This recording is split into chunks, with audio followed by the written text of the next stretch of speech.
My daughter ruined my marriage and then admitted she lied. When my daughter Emily was little, I wasn't the type of mom who was there for every school event or clapped at every little drawing she made. I loved her, but my love was more about keeping a roof over her head, food in the fridge, and clean clothes to wear. Both me and my husband Mark worked long hours, so Emily spent more of her early years in daycare than in my arms. Back then, I told myself it was fine. Kids are strong. She'd learn to be independent and confident. But now that she's 14, I'm starting to wonder if I made a huge mistake. Emily is different. Her demands never stop. Brand name clothes, expensive gadgets, rides to places she refuses to tell me about. She doesn't just break rules, she laughs at them. And respect, she doesn't have it for anyone. A few weeks ago, my mom, her grandma, was sitting in our living room and asked Emily to grab her glasses from the bedroom. Emily didn't even look up from her phone. She just said, "Go on your feet. I'm not your employee." My mom tried to laugh it off, but I saw the hurt in her face. Mark didn't laugh. He looked straight at me like, "See what I mean now?" Mark keeps saying her attitude is dangerous. I used to defend her, saying she's just a teenager, but lately I've noticed something too. The way she stares at him. Not angry, not scared, just watching him like she's waiting for something. Then came the wedding. Mark's sister Claire was getting married. It was a beautiful day. Music, dancing, laughter. During dinner, people were giving toasts.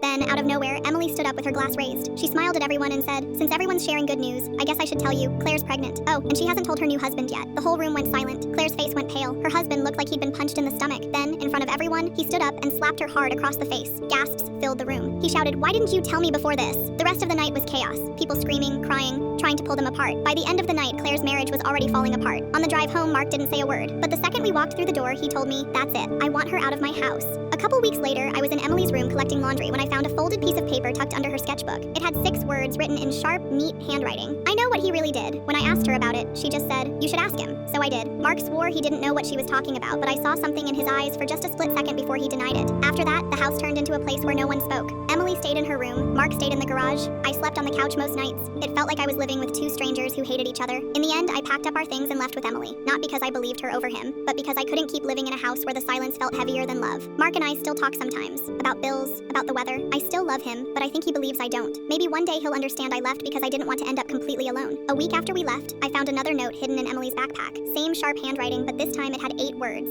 I lied. I just wanted him gone. And now I can't tell if I saved my daughter or destroyed my marriage for nothing.